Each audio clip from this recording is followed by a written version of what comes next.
The stars twinkled against the vast darkness as Commander Jack Sullivan stared through the viewport of Earth Defense Station Alpha. His weathered face reflected in the reinforced glass as he watched the emergency beacon flash on the long-range scanner. Another outpost had gone silent. This marked the fifth one this week. Jack ran his hand through his gray-streaked hair and turned to face the command center. 20 men and women worked at their stations, their faces lit by the glow of monitors. They didn't know yet. They couldn't feel what he felt, that crawling sensation up his spine that had saved his life in 3 previous alien conflicts. "Sir," called out Lieutenant Diane Miller from the communications station, "we've lost contact with Jupiter Outpost 6. Jack nodded, his expression grim. "How long?" "Just now, sir." One moment they were sending routine updates. The next, nothing. The command center fell silent. Jupiter Outpost 6 was not some distant monitoring station. It was one of Earth's primary defense installations, home to over 5,000 personnel and their families.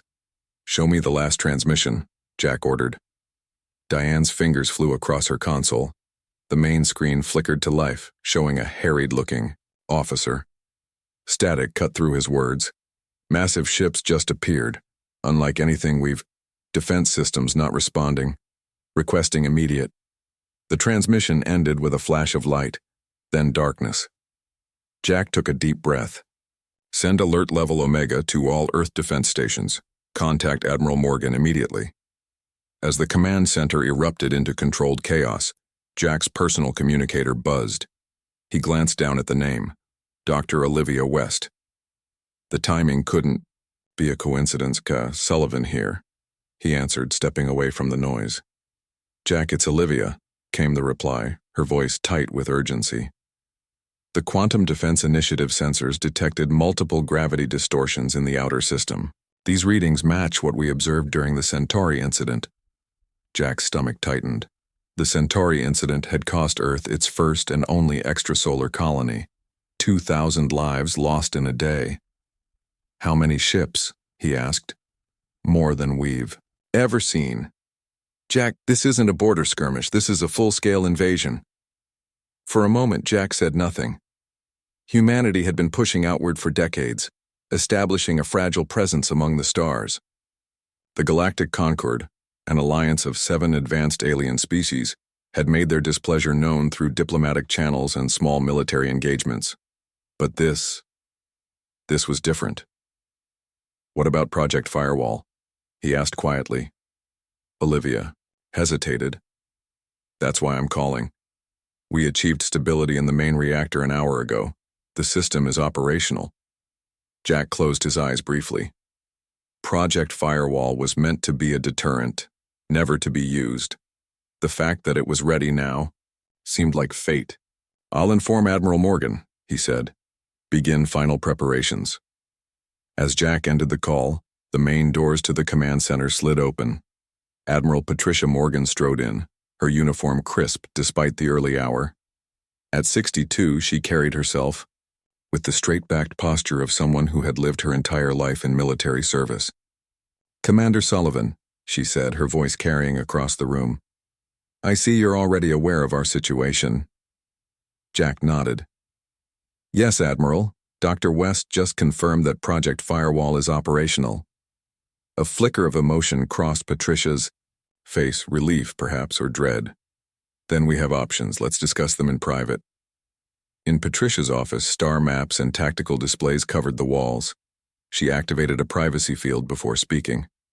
"The President has been briefed," she said. "The Security Council is meeting now. They're considering all options, including deployment of Firewall."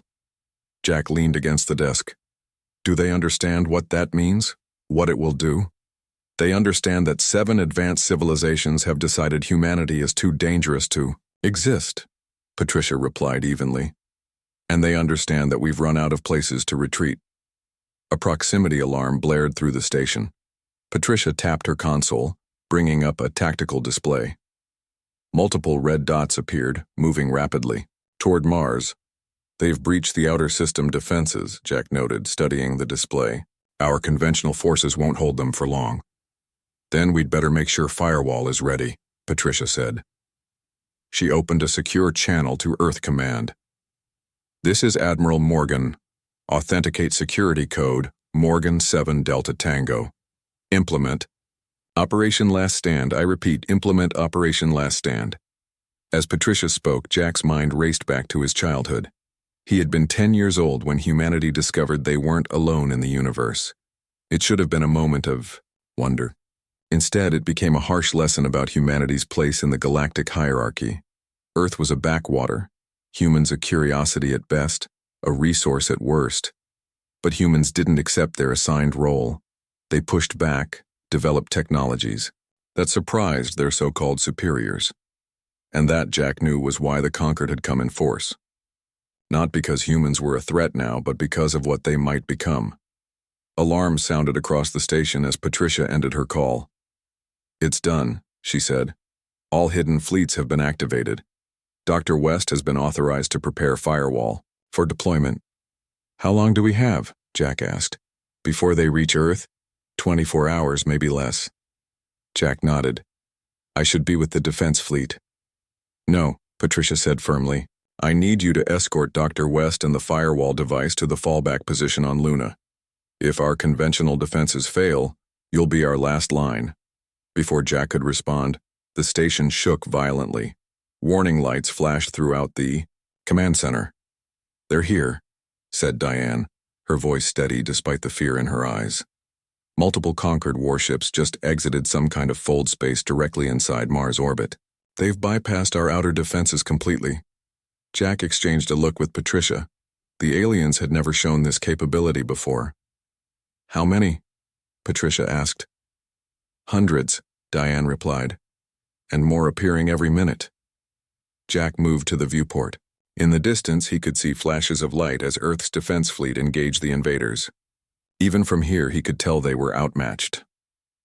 "Your shuttle is waiting in Bay 3, Patricia told him. "Get to Dr. West. Get Firewall to safety. The rest of us will buy you whatever time we can." Jack wanted to argue, to stay and fight, alongside his comrades. But he understood the stakes. If Firewall was lost, humanity would have no leverage. "Yes, Admiral," he said, offering a sharp salute. Patricia returned the salute, then surprised him by extending her hand. "Good luck, Jack.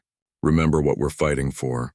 As Jack hurried toward the shuttle bay, he passed frightened station personnel and grim-faced Marines preparing defensive positions. For centuries, humanity had dreamed of joining a larger galactic community. Now that dream was dying in fire and fear. But if Jack completed his mission, if Dr. West's device worked as designed, today would not mark the end of humanity. Instead, it would be the day the Galactic Concord learned that humans were through being victims. It would be the day Earth finally issued its warning to the stars. Make one more move and it's over. The shuttle rumbled as it entered Luna's thin atmosphere. Jack gripped the safety harness tighter, watching as the gray landscape rushed up to meet them. In the seat beside him, Dr. Olivia West clutched a reinforced case to her chest, her knuckles white with tension. 2 minutes to landing, announced the pilot, her voice strained. "Be advised, we have reports of Conquered scouts in the area." Jack checked his sidearm. "Dr. West, when we land, stay close to me. No matter what happens, that case doesn't leave your side." Olivia nodded. Despite her civilian status, she moved, with the precision of someone familiar with crisis. Her brown hair was pulled back in a tight bun, and her lab coat had been exchanged for a practical jumpsuit with multiple pockets. Only her eyes, wide and thoughtful, revealed her inner turmoil. 6 months, she said quietly. 6 months ago, Lieutenant Kelly brought us the intelligence that this was coming, and still we barely finished in time. Jack remembered the day clearly. Ryan Kelly had returned from his undercover mission aboard a Concord diplomatic vessel, half-starved and carrying data drives full of stolen information. The 7 species of the Concord had been planning humanity's containment for years. They feared what humans might become if allowed to spread beyond their solar system. "Kelly paid a high price for that information," Jack replied. "Let's make sure it wasn't in vain." The shuttle touched down with a jolt on a flat plain near the hidden entrance to Luna Base Alpha. As the ramp lowered, Jack saw 4 armored Marines waiting for them, weapons ready. Commander Sullivan, called out Sergeant Amy Foster. We need to move quickly.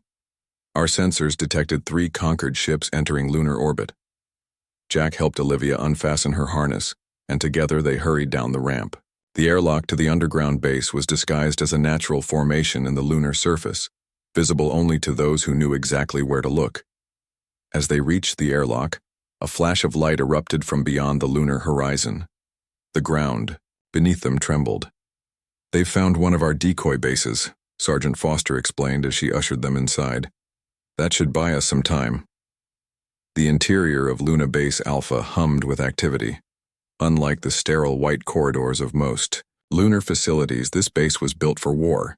Reinforced walls, weapon stations at regular intervals, and Marines in full combat gear created an atmosphere of grim determination. Dr. Alan Knight met them at the entrance to the main laboratory. His usually neat appearance was disheveled, with dark circles under his eyes suggesting he hadn't slept in days. Olivia, he said with visible relief, thank God you made it. We've prepared the containment chamber for the core unit. Olivia handed him the case. Status report? The network is online. All 13 relay stations are standing by. Once we integrate the core, we can deploy within 30 minutes. Jack followed them into the laboratory, where a team of 20 scientists worked frantically at various stations. At the center stood a cylindrical chamber surrounded by complex machinery, the heart of Project Firewall. As Alan carefully removed the device from its case, Jack stepped aside to contact Earth Command. The communication system took longer than usual to connect, a bad sign. When the screen finally flickered to life, it showed Admiral Morgan in what appeared to be a mobile command center. Smoke filled the background and medical personnel rushed past with injured soldiers. Sullivan, she said, her voice crackling with interference. Status of Firewall? Dr. West and the core unit arrived safely. They're integrating it now. 30 minutes until deployment readiness. Patricia's face was grim. We may not have 30 minutes. The Concorde fleet has broken through our outer defenses. They're launching dropships toward major population centers. Jack felt his heart sink. Casualties? Too many to count. The Geneva shield failed after the first wave. London is under heavy bombardment. Beijing has gone dark. Patricia looked away briefly as someone off-screen spoke to her. The president has authorized full deployment of Firewall as soon as it's ready. No demonstration, no warning. Full activation across all targeted Concord systems. This wasn't the plan. Firewall was designed as a deterrent, to be demonstrated on a limited scale, then used as leverage to force a peaceful resolution.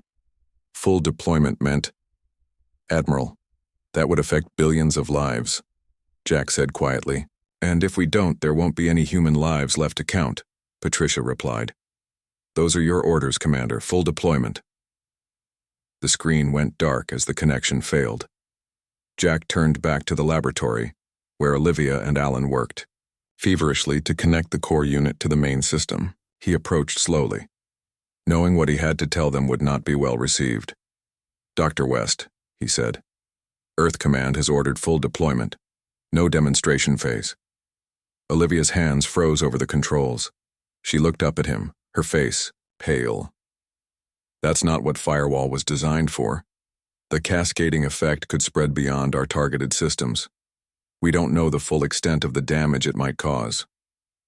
I understand your concerns, Jack said, but we've run out of options. The Concorde forces have broken through. They're attacking civilian targets. For a long moment, Olivia said nothing. Then she turned to Alan. Reconfigure for full deployment. Remove all limiters. Alan's eyes widened. Olivia, are you sure? The model showed. I know what the model showed, she snapped. Do it anyway. As Alan moved to comply, Olivia stepped closer to Jack. You understand what this means? Firewall doesn't just disable their weapons or military technology.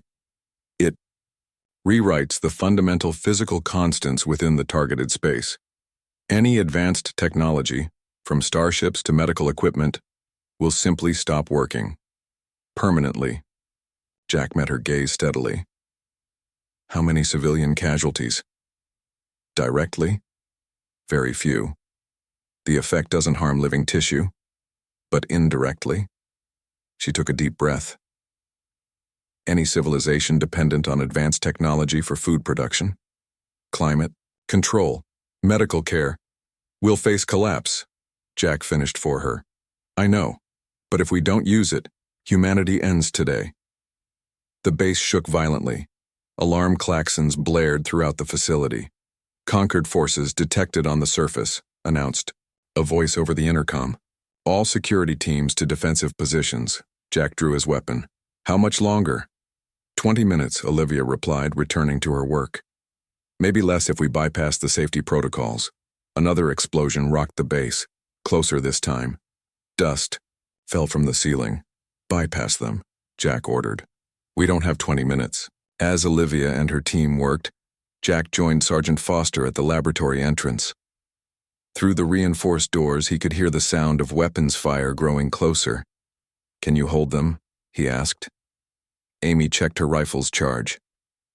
Long enough? Sir, just make sure that device works. Jack nodded, thinking of Earth, of billions of humans fighting for their lives against an enemy that had decided their extinction was necessary for galactic stability.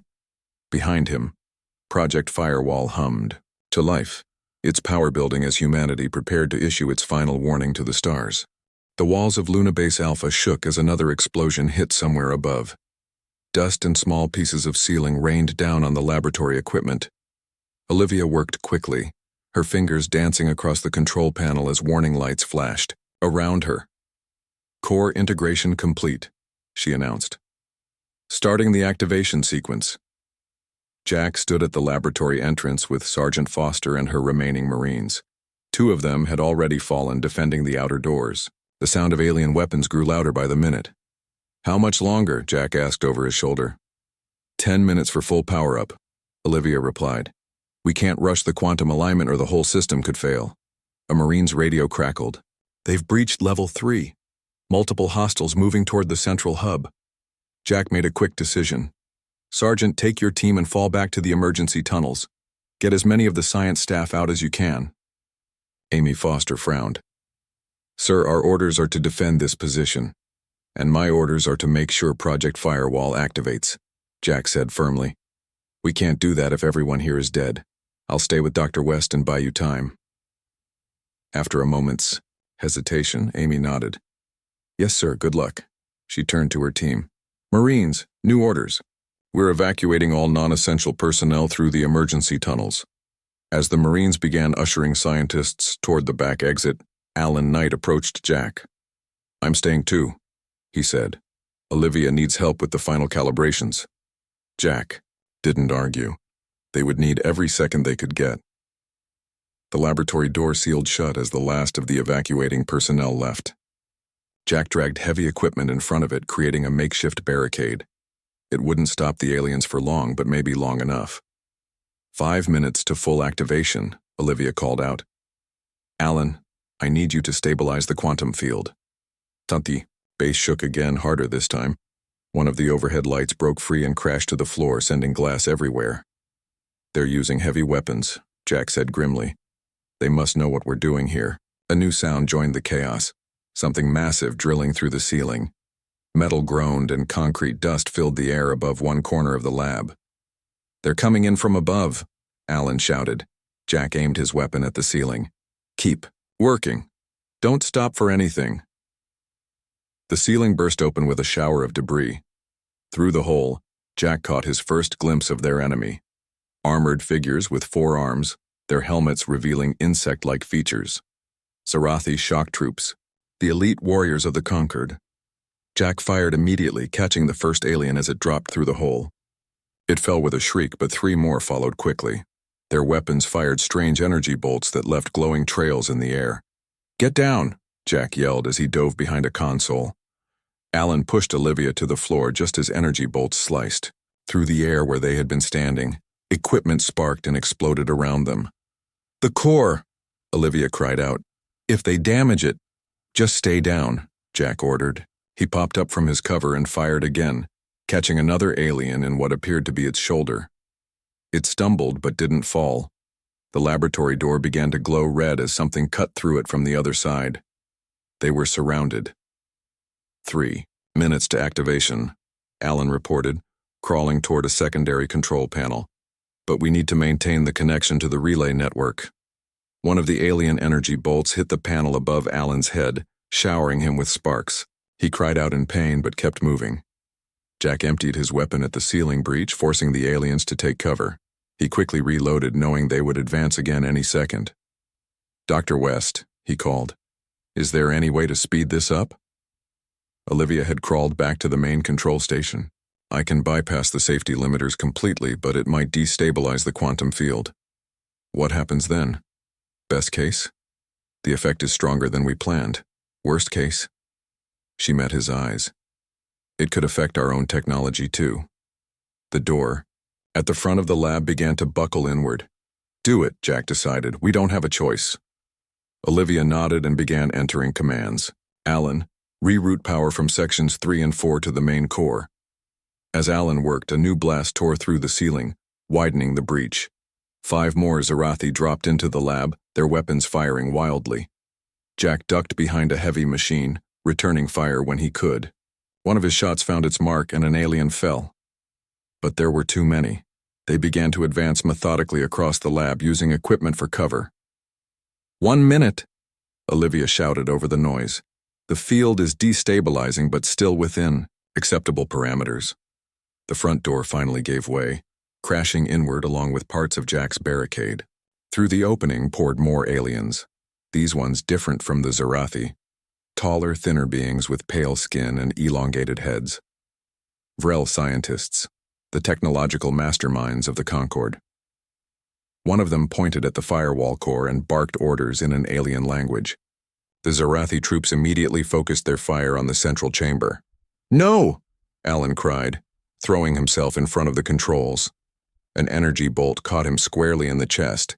He crumpled to the floor, his lab coat smoking. Jack fired at the Vrel commander, forcing the alien to duck behind the doorframe. "Olivia, status!" 30 seconds, she responded, frantically working the controls. "The relay network is active, standing by for final authorization." A blast hit the console next to Olivia, sending her sprawling. Jack rushed to her side, firing blindly at the advancing aliens. She had a burn across her arm but was still conscious. "I'm okay," she gasped, pulling herself back to the controls. 10 seconds. The authorization code. We need it now. Jack remembered the code Admiral Morgan had given him. He leaned over the console, quickly entering the 16-digit sequence. "Field stabilized," Olivia announced. "Firewall deploying in 5, 4. An alien energy bolt grazed Jack's shoulder, spinning him around. He fell against the core chamber but stayed upright, raising his weapon again. 3, 2. The Vrel commander seemed to realize what was happening. It shouted something to its troops, who began a desperate rush toward the core. 1. The core of Project Firewall blazed suddenly with blinding light. The light pulsed once, twice, then expanded outward in a silent wave that passed through everything in the room. For a moment, nothing seemed to happen. Then, one by one, the alien weapons went dead. Their armor systems flickered and shut down. The lights on their helmets faded. The Zarathi looked at their useless weapons in confusion. The Vrel commander tapped frantically at a device on its wrist, but nothing happened. Jack's weapon, a simpler design deliberately created for this moment, still worked. He raised it slowly. "It's done," Olivia said quietly, watching the data flow across her screen. "The wave is expanding. All relay stations report successful transmission." Outside the lab, the sounds of battle had stopped. The entire base had gone quiet except for the hum of basic systems and emergency lighting. The Vrel commander stepped forward, its hands raised in what appeared to be a universal gesture of surrender. It spoke, the words translated by a simple mechanical device on its belt, one of the few pieces of technology still functioning. "What have you done?" it asked, its voice filled with horror. Jack stood straight despite his injury. "We've sent a message," he said, "to your worlds and your fleets. The same thing that just happened here is happening across conquered space. Your ships are dead in space. Your weapons won't fire. Your advanced technology is useless. The alien's eyes widened. You've doomed billions. No, Olivia said, rising from her station. We've stopped a war. Your people will survive. But the Concord's days of technological superiority are over. Jack looked at the stunned aliens, then back at Olivia. Send the second message, he told her. The one we prepared for after. Olivia nodded and pressed a series of commands. Throughout conquered space, a simple transmission began to play on every basic communication device still functioning. This is Earth. We are done being victims. Make one more move, and it's over. 3 days passed since Project Firewall changed everything. Jack sat in a makeshift medical bay on what remained of Earth Defense Station Alpha, wincing as a doctor removed the bandage from his shoulder. The wound was healing well, but the memory of how he got it remained fresh in his mind. You're lucky, said Dr. Nancy Ford as she applied a fresh dressing. Another inch to the left and that alien weapon would have hit something important. Jack managed a small smile. Guess the universe wanted me to stick around a bit longer. Through the viewport, Jack could see the strange new reality of Earth's solar system. Hundreds of Concorde vessels hung motionless in space, dead metal hulls that once carried the most advanced technology in the galaxy. Some drifted slowly in their orbits, while others had been towed into stable positions by Earth's remaining ships. The door slid open, and Admiral Morgan walked in. Her uniform was wrinkled, and dark circles under her eyes suggested she hadn't slept much since the attack. Commander, she said, nodding to Jack. Good to see you on your feet. Dr. Ford, could you give us a moment? The doctor nodded and left, them alone. Patricia crossed to the viewport and stood beside Jack, watching the silent alien fleet. The President has called an emergency meeting of the United Earth Council, she said quietly. The Concord ambassadors have requested to attend. Jack raised an eyebrow. They want to talk now? Their ships can't move. Their weapons can't fire. All their fancy technology is just dead weight. Patricia's expression remained grim. They don't have much choice. Have they threatened to retaliate? Patricia shook her head. They can't. Firewall affected all their advanced systems throughout their territory. Early reports indicate their homeworlds have been thrown into chaos. Basic infrastructure is still working. Water, simple electricity, mechanical devices, but anything using their advanced physics is useless. Jack thought about what this meant. The balance of power has shifted completely. More than shifted. It's been completely upended. Patricia handed him a tablet showing various reports from across the galaxy. Some of the smaller species that were under Concord control are already declaring independence. Civilizations that were technologically suppressed are suddenly on equal footing with their former masters. Jack scrolled through the information. Something caught his eye. Reports of medical facilities failing on Vrel Prime, the homeworld of the aliens who had led the attack on Luna Base. There will be suffering, he said quietly. Civilian casualties. Patricia didn't deny it. Yes. The Vrel in particular relied heavily on advanced medical technology. Their ambassador estimates millions may die before they can adapt. Jack set the tablet down, feeling the weight of what they had done. Is that why they want to talk? To beg us to reverse the effect? Can we? Patricia asked. Dr. West hasn't been very forthcoming about the full capabilities of Firewall. For good reason, came a voice from the doorway. Olivia entered, looking tired but determined.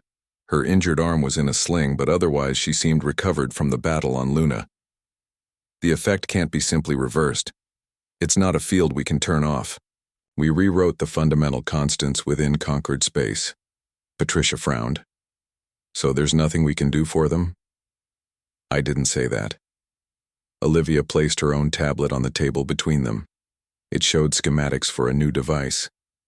We can create localized areas where the original constants are restored. Hospitals, for example. Critical infrastructure. But the process is slow and resource-intensive. Jack understood immediately. Which means we control who gets helped first. Exactly, Olivia confirmed. We have leverage. A communication alert chimed from the wall panel. Patricia activated it to reveal Lieutenant Ryan Kelly, his face appearing on the screen. Despite weeks of recovery since his return from his undercover mission, he still looked gaunt. "Admiral," Ryan said, "the Concord delegation has arrived. They're being escorted to the council chamber now." "Thank you, Lieutenant. We'll be right there." Patricia turned to Jack and Olivia. "I want you both with me. The people who developed and deployed Firewall should face those affected by it." 30 minutes later, they entered the Grand Council chamber in what remained of Geneva. Much of the city had been damaged in the initial Concord attack, but this building had been spared. Now it would host the most important diplomatic meeting in human history. The Earth Council members sat on one side of a large circular table. On the other side sat 7 aliens, each representing one of the Concord species. Without their advanced technology, they looked less imposing than in all the propaganda videos Jack had seen over the years. They wore simple clothing instead of their usual ornate armor or environmental suits. At the center of the Concord delegation sat the Vrel Prime Minister, a tall, thin being with pale skin and large eyes. Next to him was a bulky, 4-armed Zarathi general, its usually fearsome appearance diminished without its battle armor. President Helen Carter opened the meeting. 3 days ago, your forces launched an unprovoked attack on Earth and its colonies. Your stated goal, according to intelligence we gathered, was the complete subjugation or elimination of the human species. In response, we activated our defensive system, which you now call the Great Silence. I have invited the creators of this system to join us today. All alien eyes turned to Jack and Olivia. The Vrel Prime Minister spoke, his voice translated by a simple mechanical device. "Your weapon has crippled our civilization," he said. "Millions are already dead. Millions more will follow if critical systems are not restored." "Not a weapon," Olivia corrected. "A defensive measure. It causes no direct harm to living beings." "Tell that to the children in our hospitals whose life support systems no longer function," the Zarathi general growled. Jack leaned forward. "We can help restore function to your medical facilities. We have the technology to create localized fields where your advanced systems will work again." The aliens exchanged glances. The Vrel Prime Minister's large eyes narrowed. "You offer to selectively restore what you have taken. You would hold our people's lives as hostage?" "No different than what you planned for us," Patricia countered. "We've seen your battle plans, total occupation, forced labor, restricted breeding programs, to reduce our numbers over generations." President Carter raised a hand for calm. "We did not come here to trade accusations. We came to establish new terms for coexistence." She nodded to Jack. "Commander Sullivan will outline our proposal." Jack stood, feeling the weight of responsibility on his shoulders. He wasn't a diplomat, but he understood what was at stake better than most. "The terms are simple," he said, meeting the gaze of each alien representative. "First, immediate recognition of Earth's sovereignty and our right to exist without interference. Second, the establishment of neutral zones where both human and Concord citizens can interact and trade.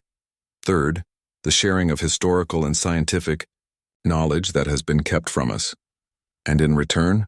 the Vrel Prime Minister asked. "In return, we will provide the technology to restore function to your medical facilities immediately. Over time, as trust is built, we will expand restoration to other critical systems." The Zarathi general slammed one of its 4 hands on the table. "You expect us to simply surrender everything we've built over thousands of years?" Olivia spoke quietly. "You expected us to surrender our very existence without a fight. Which seems more reasonable?" A tense silence filled the room. Finally, the Vrel Prime Minister spoke again. "We will need to consult with our governments." "Of course," President Carter agreed. "You have 24 hours, but know this. These terms are not negotiable. Earth has issued its final warning. We will not be threatened again." As the alien delegation was escorted out, Jack turned to Olivia. "Do you think they'll agree?" Olivia watched the aliens leave. "They don't have a choice. Not really. That's the point of Firewall. To give us time. Time to grow, to develop, to secure our place among the stars, and if they find a way around it, try to attack again. Olivia's expression hardened. Then they'll discover that Project Firewall was just the beginning of what humanity can do when pushed too far. 6 months had passed since the day Earth changed the rules of the galaxy. Jack stood on the observation deck of the newly commissioned Starship Liberty, watching as the blue-green planet grew smaller behind them.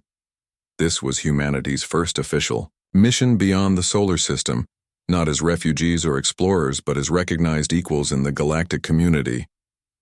"Quite a view," said Olivia, joining him at the viewport.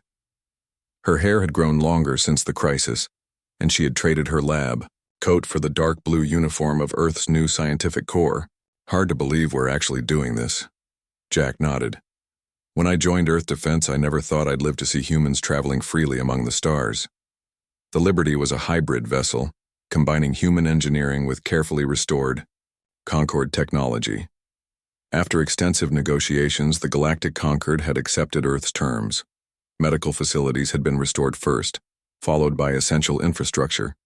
The process of reintegrating advanced technology was slow and deliberate, with Earth maintaining strict control over where and how the restoration fields were implemented. "Admiral Morgan is looking for you," Olivia said. The final briefing before we reached the meeting point. Jack followed her through the ship's corridors. Crew members nodded respectfully as they passed. Some were human, but others were from species that had been oppressed by the Conquered, new allies eager to work with Earth after Firewall had leveled the playing field. In the command center, Admiral Patricia Morgan stood reviewing star charts with Lieutenant Ryan Kelly. At 42, Ryan had recovered well from his undercover mission. He now served as Earth's Chief Intelligence Officer for Interstellar Affairs. "Commander Sullivan," Patricia greeted him. "Just in time. We've received confirmation that representatives from all 7 conquered species will be at the meeting, plus delegates from 12 independent worlds." "Any security concerns?" Jack asked. Ryan shook his head. "Nothing specific. The Zerathi are still the most hostile toward us, but even they understand the new reality. No one wants to trigger another Firewall event." "Speaking of which," Patricia turned to Olivia, "how are the localized restoration projects progressing?" "Better than expected," Olivia replied.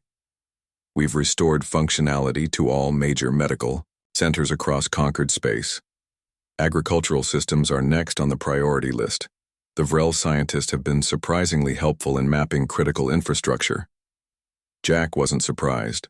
The Vrel, once the technological leaders of the Concorde, had suffered the most from Firewall. Their society had been entirely built around advanced technology. Now they worked closely with humans, hoping to recover what they had lost. "The President's message just came through," Patricia said, activating a display screen. She wanted to remind us of our mission objectives before we reach the neutral zone. President Helen Carter's face appeared on the screen. In the months since the crisis, she had become the most recognized human in the galaxy. Her measured approach to the aftermath of Firewall, earning reluctant respect, even from former enemies.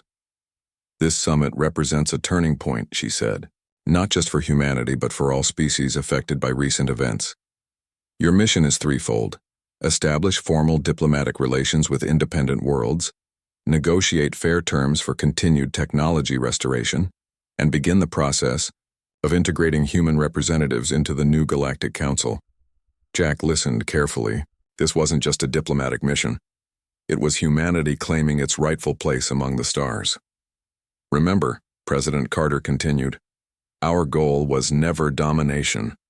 Project Firewall was created as a defensive measure, a way to ensure our survival. Now that we have secured our place, we must use our position responsibly. Earth will not become what we once feared." The message ended, leaving the command center in thoughtful silence. "Do you think we can really build something better than what the Conquered had?" Ryan asked quietly. "We have to try," Olivia replied. "The alternative is an endless cycle of one species dominating until another finds a way to overthrow them."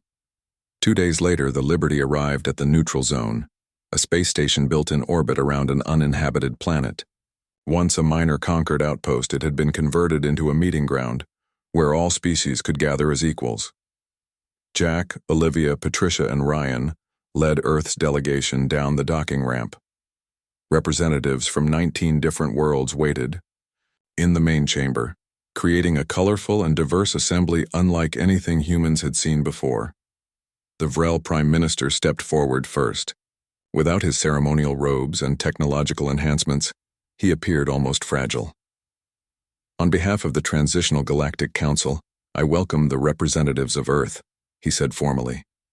We gather here to begin a new chapter in our shared history. Jack noticed how different the power dynamics were now. The 7 conquered species once dominant now stood as equals with the very civilizations they had suppressed. Near the back of the chamber, he spotted a group of beings with iridescent skin. Lorians, a species that had been deemed too primitive for conquered membership just 2 years ago. Ambassador Ella Nelson, Earth's chief diplomat, stepped forward to address the assembly. Earth comes seeking neither vengeance nor dominance. We come as equals, ready to help build a galaxy where no species need fear extinction at the hands of another. As the formal speeches continued, Jack moved to stand beside Olivia near one of the viewports. Outside, ships from a dozen worlds orbited, peacefully. Do you ever regret it? He asked quietly. Creating firewall? Olivia considered the question. I regret that it was necessary. I regret the suffering it caused. She turned to look at him. But I don't regret giving humanity a chance to survive. And I don't regret what's happening here today. Jack understood. The path that had brought them here was paved with difficult choices, but the destination, this moment of true equality among the stars, made those choices easier to bear. Later that evening, as representatives from all worlds gathered for a more informal reception, Jack found himself approached by a young Zarathi. Unlike the warriors he had fought on Luna, this one was smaller, possibly not even fully grown. You are Commander Sullivan, the young alien said, its translator rendering the words in slightly accented English. The one who helped activate the Great Silence. Jack tensed slightly, unsure if this was a confrontation. I am. The Zarathi made a gesture that Jack didn't recognize. My parent was on your moon that day. They told me how you fought to protect your world, just as they fought to protect ours. We were both soldiers following orders, Jack replied carefully. Yes, the young alien agreed. But now we must become more than soldiers. My parent says our peoples must learn from each other if we are to build something better than what came before. From across the room, Jack caught Olivia's eye. She was deep in conversation with a group of scientists from 3 different worlds, her hands moving animatedly as she explained some concept.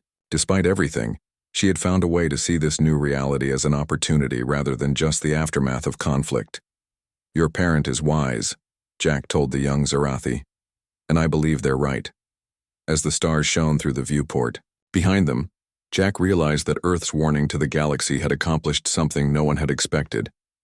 It hadn't just secured humanity's place among the stars, it had created the opportunity for a fundamentally different kind of future for all species. Earth had issued its final warning, and now, together, they would build what came next.